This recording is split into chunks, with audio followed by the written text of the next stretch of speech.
Greetings Internet, it's Dustin again with my HomeKit Home, bringing you all things Apple HomeKit, from news to product reviews to how-tos just like this one. So if that's something that you're into, go ahead and hit that subscribe button and the bell notification so you don't miss out on any of our new videos as soon as they're released.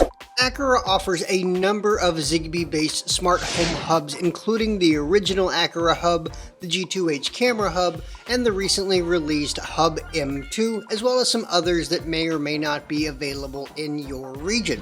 While there aren't often issues with these hubs, you might find that it's not responding as it should. So in this video, we'll look at some common problems and their solutions, and then we'll look at how to reset the Hub M2.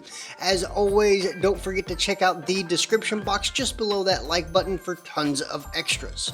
You may find that the child devices you have connected to the Hub M2 are showing as not responding in Apple's Home app. A quick way to check on the connection between the hub and the child device is to quickly press the button on the child device twice, and your hub should respond thusly. Normal link confirmed. If your hub doesn't respond, you may want to consider moving it to a more centralized location among your child devices. You can always check the strength of the connection between the child device and the Hub M2 by going into the accessory settings from the accessory tab and going down to Zigbee signal. Here we have 3 different levels: poor, acceptable, and good. We also have a history log of the quality of the connection between the child device and the hub, and this can help you to better make a decision in terms of placement of the child device. Alternatively, you can use something like the Aqara Smart Plug or the wall switch with neutral to extend and strengthen your Zigbee network. As an absolute last resort, if you're still not getting a response from your child device, you can always unbind it from the hub by selecting the child device, scrolling down, tapping remove accessory, and confirming. You should get this confirmation from your hub. Accessory deleted. You can quickly add a child device by pressing the button on the Hub M2 3 times. Please add accessory. And then holding the button on your child device for 5 seconds, and you should get this confirmation.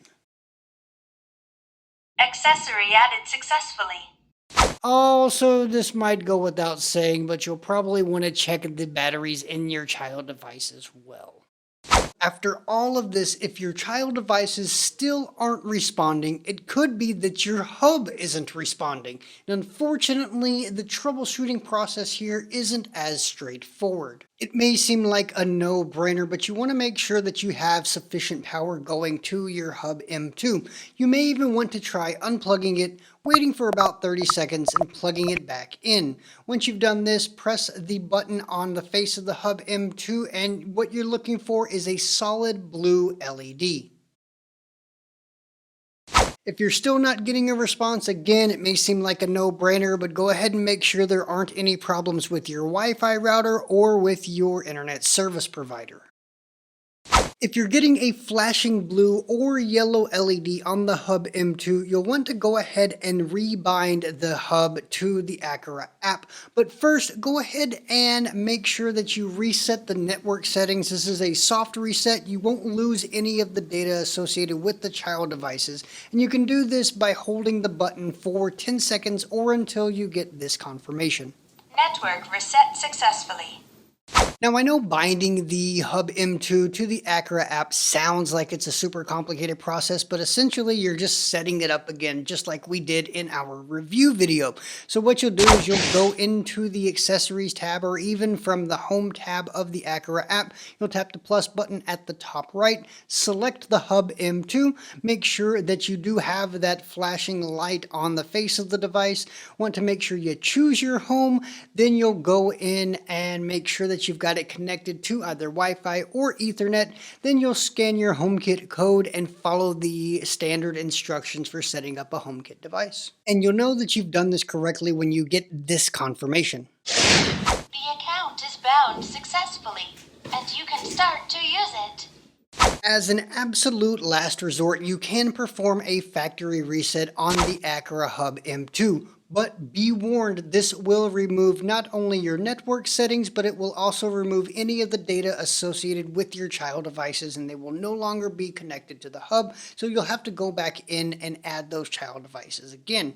Now, before doing the physical reset, you'll want to remove it from the Aqara Home app. This is as easy as simply sliding left on the Hub M2 from the Accessories tab and confirming that you want to remove the device. And factory resetting the Hub M2 is as easy as pressing the button 10 times, and you'll know you've done this correctly whenever you get this response. Reset successfully. And after all of this, if you're still having issues with the Hub M2, I definitely recommend reaching out to the support team at Aqara, and I'll leave a link to that in the description box down below. Also in the description box, you'll find links to pick up all of the different devices that we talked about in today's video, as well as a link to our blog over at myhomekithome.com and links to our social media on Facebook, Twitter, and Instagram at myhomekithome. Now, if you're interested in more Aqara related content with a HomeKit lens, you can check out this playlist here, or you can check out this video here. As always, don't forget to subscribe and turn on notifications so that you don't miss out on any of our new videos as soon as they're released. Well, that's about all that I have for you today. I do thank you for watching, and until I see you in the next one, this has been Dustin with My HomeKit Home.